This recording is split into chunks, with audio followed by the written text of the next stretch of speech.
Hello students, जय हिंद। मैं अखिलेश कुमार वो फ्रेशर। बहुत ही अच्छा टॉपिक के साथ मैं उपस्थित हूँ। आप सारे स्टूडेंट्स बने रहेंगे इस वीडियोज में शुरू से अंत तक। एरिया क्षेत्रफल फॉर ऑल एग्जाम, सभी परीक्षाओं के लिए ये महत्वपूर्ण है आप सभी के लिए। एरिया अर्थात क्षेत्रफल है बायराशर। पहला क्वेश्चन आपका है, आयताकार भूखंड की लंबाई 15 मीटर एवं चौड़ाई 8 मीटर, तो विकर्ण की लंबाई निकालिए। आयताकार भूखंड है जिसकी लंबाई 15 मीटर एवं चौड़ाई 8 मीटर दिया गया है, दिल गेल है। विकर्ण की लंबाई निकालना है। तो मेरे बिगनर्स, सबसे पहले जो है आयत से संबंधित सारी बात को हम समझ लेते हैं। आयत से संबंधित अगर हम सारी बात को समझ लेते हैं तो इससे जितने भी प्रश्न आएंगे ये सारे प्रश्न आप चुटकी में हल कर सकते हैं। ये आयताकार भूखंड है जिसकी ये लंबाई है और ये चौड़ाई है। इसमें 2 लंबाई और 2 चौड़ाई है। आयत की परिभाषा आप जानते होंगे, वैसा चतुर्भुज जिसकी आमने सामने की भुजाएं बराबर होती है और प्रत्येक कोण समकोण होते हैं अर्थात 90 डिग्री होते हैं, वो आयत कहलाता है। यहाँ प्रत्येक कोण जो यह आपका समकोण है 90 डिग्री पर मिलती है एक दूसरे से। अगर इसका नाम हम डाल देते हैं ए बी सी और डी, ए बी और सी डी ये दोनों लंबाई हो गया, बी सी और ए डी ये दोनों आपका चौड़ाई हो गया। तो इससे संबंधित सारी बात को समझ जाइए। इसके 2 विकर्ण होते हैं। जी हाँ, अगर ए और सी को मिला देंगे तो ए सी विकर्ण हो गया और बी से डी को मिला देंगे तो बी डी भी एक विकर्ण हो गया। अर्थात आयताकार भूखंड में यानी आयत की आकृति वाले क्षेत्र में 2 विकर्ण होते हैं और दोनों विकर्ण की लंबाई समान होती है, बराबर होती है, एक ही रंग होती है। इस बात को आप जानते होंगे। इसका क्षेत्रफल कैसे निकालेंगे तो सारी बात को, बेस की बात को समझ जाएंगे। क्षेत्रफल लंबाई गुना चौड़ाई, लंबाई और चौड़ाई को गुना कर देंगे। तो लंबाई अगर L के रूप में है और चौड़ाई अगर B के रूप में है तो लंबाई गुने चौड़ाई लिखते हुए ल गुने च, लंबाई गुने चौड़ाई अर्थात L गुना B बराबर हो जाएगा LV वर्ग इकाई। वर्ग इकाई, जी हाँ, वर्ग इकाई में जाएगा। कहेगा सर ये इकाई क्या होता है? इकाई है यूनिट, मापने का कोई एक। जैसे लंबाई को हम मापते हैं मीटर में, सेंटीमीटर में, पानी को मापते हैं, है ना, लीटर में, दूध को मापते हैं लीटर में, है ना, कोई वस्तु है, चावल है, दाल है, गेहूं है, इसको मापते हैं किलोग्राम में। तो यही इकाई हो गया। अगर यहाँ लंबाई मीटर में है और चौड़ाई भी मीटर में है तो मीटर को मीटर से गुना कर देंगे तो वर्ग मीटर लग जाएगा, जो आगे हम बताएंगे। ये भी सेंटीमीटर में और ये भी सेंटीमीटर में, तो सेंटीमीटर को सेंटीमीटर से गुना कर देंगे तो वर्ग सेंटीमीटर हो जाएगा अर्थात सेंटीमीटर स्क्वायर हो जाएगा। इस बात को आप समझ गए। लंबाई गुने चौड़ाई L गुना B वर्ग इकाई। यहाँ भी लंबाई गुना चौड़ाई वर्ग इकाई के रूप में। जी हाँ, इकाई जिस रूप में होगा आपका, मीटर में तो मीटर लगा दीजिए, सेंटीमीटर तो सेंटीमीटर लगा दीजिए, हेक्टोमीटर, किलोमीटर, जिस रूप में इकाई रहेगा उस रूप में लगा सकते हैं। अगर यहीं से आप एक सूत्र और समझ लीजिए, क्षेत्रफल देल है लंबाई और चौड़ाई में से कोई एक है और एक नहीं है, तो यहाँ से चौड़ाई निकालिएगा। क्षेत्रफल अगर दिया हुआ है और लंबाई दिया गया है तो चौड़ाई निकालने का सूत्र हो जाएगा क्षेत्रफल बटा में लंबाई। जी हाँ, क्षेत्रफल बटा लंबाई, ये भी आप सीख गए। एक बात और सीख जाइए, अगर क्षेत्रफल और चौड़ाई दिया है तो लंबाई निकालने का भी तरीका समझ जाएंगे। यहाँ भी क्षेत्रफल में भाग कर देना है आपको चौड़ाई से। जी हाँ, इस बात को भी समझ जाइए। एक बात और समझ जाइए जो आपको बहुत मदद करेगा आगे के प्रश्नों में, इसका परिमाप भी समझ जाइए। परिमाप या परिमिति या घेरा या परिधि बात एक ही है, अलग नहीं है। परिमाप, इसका परिमाप निकालने का भी फॉर्मूला आप जानते होंगे, 2 इंटू में लंबाई प्लस चौड़ाई। जी हाँ, 2 इंटू लंबाई प्लस चौड़ाई इकाई, इकाई लगा के हम चलेंगे। जी हाँ, मीटर तो मीटर लग जाएगा, सेंटीमीटर तो सेंटीमीटर लग जाएगा, जिस रूप में रहेगा वो लग जाएगा। अब देखिए यहाँ से एक बात और समझ आइए, अगर परिमाप दिया हुआ है और लंबाई दिया हुआ है तो चौड़ाई कैसे निकालिएगा, तो चौड़ाई निकालने का भी तरीका सीख जाइए। अगर लंबाई दिया हुआ है तो चौड़ाई कैसे निकालिएगा, तो चौड़ाई बराबर सीधे कर दीजिएगा आप, चौड़ाई बराबर हो जाएगा, परिमाप में 2 से भाग कर देंगे, परिमाप बटा 2, परिमाप बटा 2 और घटा करके लंबाई। जी हाँ, घटा करके लंबाई कर दीजिएगा। जितना परिमाप रहेगा उसमें 2 से आप भाग लगा देंगे और लंबाई को घटा देंगे तो क्या निकल जाएगा, चौड़ाई। इस बात को भी समझ जाइए। अगली बात ये भी समझ जाइए, बने रहेंगे इस वीडियोज में। अगर लंबाई निकालना होगा, अगर लंबाई निकालनी होगी और चौड़ाई और परिमाप दी गई है तो यहाँ भी परिमाप में 2 से भाग लगा देंगे, परिमाप भागा 2 कर दीजिएगा। जी हाँ, और घटा करके चौड़ाई। जी हाँ, घटा में चौड़ाई कर दीजिएगा। जी हाँ, चौड़ाई को घटा करके निकाल दीजिएगा। जी हाँ, परिमाप में 2 से भाग कर देना है, जितना परिमाप होगा उसमें 2 से भाग कर देंगे और घटा देंगे चौड़ाई को, तो आपका निकल जाएगा लंबाई। इस बात को भी समझ गए। लगे हाथ एक बात और समझ जाइए, बहुत मदद होगा आप सभी को इस वीडियोज में, बने रहेंगे शुरू से अंत तक। अब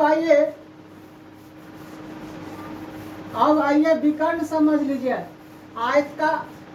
आयताकार भूखंड है या आयत है, आयताकार खेत है या आयताकार मैदान है या आयताकार कमरा है, आपका रूम है, उसमें विकर्ण की लंबाई कैसे निकालेंगे। जैसे ए से सी की लंबाई हम कैसे निकालेंगे, तो विकर्ण की लंबाई बराबर हो गया, विकर्ण को इंग्लिश में डायगोनल कहते हैं, डायगोनल इक्वल टू हो जाएगा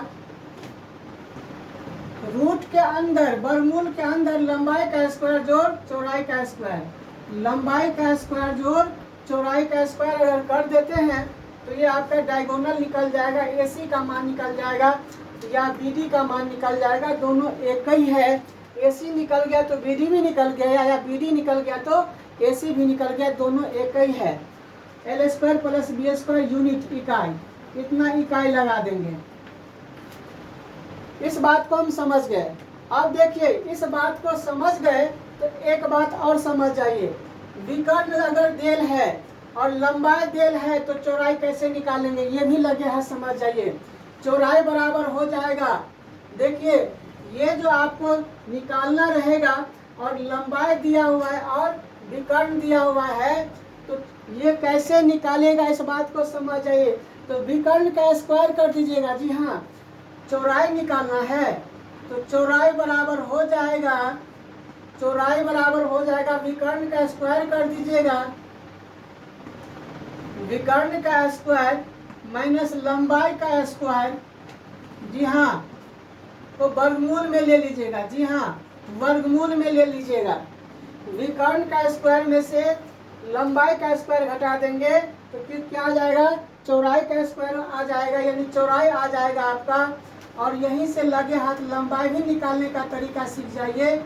अगर विकर्ण दिया हुआ है और चौड़ाई दिया हुआ है तो लंबाई कैसे निकालेंगे, तो विकर्ण का ही स्क्वायर करेंगे। जी हाँ, विकर्ण का स्क्वायर कर देंगे और घटा करके चौड़ाई का स्क्वायर कर देंगे, वर्गमूल ले लेंगे, वर्गमूल ले लेंगे तो आपका निकल जाएगा, लंबाई निकल जाएगा। तो ये सारी बात आप सीख चुके हैं। अब आइए प्रश्न पर। और प्रश्न आने में आपको बहुत मजा दिलाऊंगा। चलते हैं। ये बेसिक बात को मैंने आप सभी को बता दिया है, इस बात को आप जान लिए। अगर आप हमारे चैनल पर नए हैं तो सबसे पहले सब्सक्राइब कर लेंगे, बेल आइकन को जरूर दबा लेंगे ताकि आने वाले ऑडियो और वीडियोज का नोटिफिकेशन सबसे पहले आप ही को मिले। जी हाँ, चलते हैं प्रश्न पर। प्रश्न है, आयताकार भूखंड की लंबाई 15 मीटर, चौड़ाई 8 मीटर। देखिए ऐसा है, कुछ फिगर है, चित्र है, आयताकार भूखंड है ABCD मान लीजिए, जिसकी लंबाई है 15 मीटर,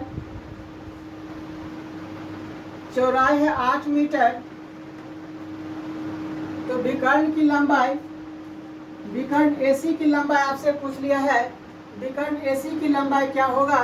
तो आपने अभी अभी सीखा है, आयताकार विकर्ण की लंबाई बराबर आपने सीखा है अंडर रूट लंबाई का स्क्वायर जोड़ चौड़ाई का स्क्वायर। जी हाँ, लंबाई आपका 15 है, तो 15 का वर्ग कर देंगे जोड़, b मतलब चौड़ाई आपका 8 है, तो 8 का वर्ग कर देंगे। 15 का वर्ग आप जानते होंगे, 15 को 15 से गुना करके निकल जाएगा 225 आएगा, और 8 का वर्ग हो जाएगा 64। जी हाँ, 8 दूना 16 नहीं कर देना है, गलती आ जाएगा। जी हाँ, गेल मैसिया पानी में, इस बात को समझिएगा। 8 का स्क्वायर का मतलब हो गया 8 को 8 से गुना कर देना, 64 हट जाएगा। 15 का स्क्वायर मतलब 15 को 15 से गुना कर, उस पहाड़े को उसी से गुना कर दीजिए। 15 के पहाड़े को 15 से गुना कर दीजिए, 8 के पहाड़े को 8 से गुना कर, वर्ग निकल जाएगा। जी हाँ, दोनों का जोड़ क्या आ जाएगा आपको? 4 5 9 6 और 2 8, 289। और 289 आपका पूर्ण वर्ग संख्या है 17 का, यानी 289 को लिखेंगे 17 गुना 17 बराबर 289, है ना। अर्थात 117 इसका आंसर हो जाएगा। वर्गमूल से जोड़ा बन गया, जिसका जोड़ा बन जाता है संख्या एक आ जाती है बाहर, यानी 17 हो गया आपका विकर्ण, यानी इसकी लंबाई हो गई 17 मीटर। बहुत ही अच्छा लगा हो तो अपने दोस्तों में जरूर शेयर कर देंगे मेरे बिगनर्स। चलते हैं अगला प्रश्न के लिए, मैं तैयार हूँ। अगला प्रश्न है आपका दूसरा नंबर प्रश्न।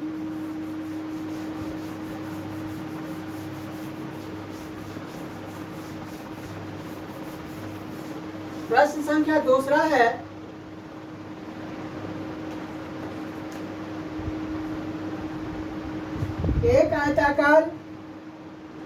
एक आयत की लंबाई 16 सेंटीमीटर, एक आयत की लंबाई 16 सेंटीमीटर,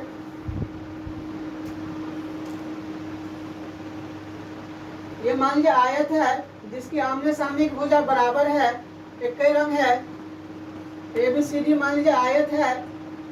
एक आयत की लंबाई है 16 सेंटीमीटर, ये है आपका 16 सेंटीमीटर लंबाई, एवं इसके विकर्ण की लंबाई 20 सेंटीमीटर है। देखिए विकर्ण की लंबाई 20 सेंटीमीटर देल है, ध्यान देंगे। तो आयत का क्षेत्रफल ज्ञात कीजिए। तो आयत का क्षेत्रफल निकालना है, इस ABCD का जो है आयत है उसका क्षेत्रफल निकालना है। दिया क्या गया है, लंबाई देल गेल है और विकर्ण की लंबाई मालूम है, तो इसका क्षेत्रफल निकालना है। तो आप जानते हैं आयत का क्षेत्रफल लंबाई गुने चौड़ाई होती है, जबकि आपको ये 16 लंबाई मालूम है, चौड़ाई नहीं मालूम है। तो चौड़ाई निकालने का फॉर्मूला आप जानते हैं क्या? तो चौड़ाई बराबर, अभी अभी आपको सिखाया गया है, समझाया गया है, आप समझे हैं। चौड़ाई बराबर क्या करेंगे, विकर्ण का स्क्वायर। जी हाँ, लगे हाथ समझ लेंगे, विकर्ण का वर्ग माइनस लंबाई का वर्ग। जी हाँ, घटा करके। विकर्ण आपका डायगोनल है 20, तो 20 का वर्ग कर देंगे, माइनस लंबाई आपका 16 है तो 16 का वर्ग कर देंगे। 20 का वर्ग हो जाएगा आपका 400, 16 का हो जाएगा 256। जी हाँ, 16 को 16 से गुना कर देंगे 256 आ जाएगा। 20 का स्क्वायर कर देंगे, यानी 20 का वर्ग 400 हो जाएगा, 20 गुना 20 यानी 400। घटा करके आपको आ जाएगा, घटा दीजिए 400 में से 256 घटा दीजिए, 10 से 6 गया तो 4, ये बच गया, 9 से 5 गया 4, 3 से 2 गया 1, 144 आ गया। 144 का मतलब हो गया 12, 144 आपका पूर्ण वर्ग संख्या है जिसका वर्गमूल निकल के आ जाएगा 12, यानी चौराई आ गया आपका 12, चौराई आ गई 12। आपसे पूछा था क्षेत्रफल निकालना है, तो क्षेत्रफल धराक से निकाल देंगे। ल गुना च, लंबाई गुने चौराई, लंबाई है 16 और चौराई आ गया आपका 12 सेंटीमीटर में, तो सेंटीमीटर स्क्वायर लगा दीजिए यूनिट लगा करके। ये 12 सेंटीमीटर आपका आ गया यूनिट में। 16 गुना 32 का 2 हासिल 3, 16 का 16 3 19 हो जाएगा 192 वर्ग सेंटीमीटर स्क्वायर या सेंटीमीटर स्क्वायर लिख दीजिए, कोई अंतर नहीं है। ठीक है, तो ये आपने दूसरा प्रश्न को भी हल कर दिया चुटकी में। इसका मैं प्रोसेस ही बता रहा हूँ, आगे के जो वीडियोज होगा उसमें मैं आपको एकदम ट्रिक पर बताऊंगा। इसीलिए आज तक के लिए इतना ही रखिए, फिर हम आपसे मिलेंगे नेक्स्ट वीडियोज में। तब तक के लिए बाय बाय, जय हिंद।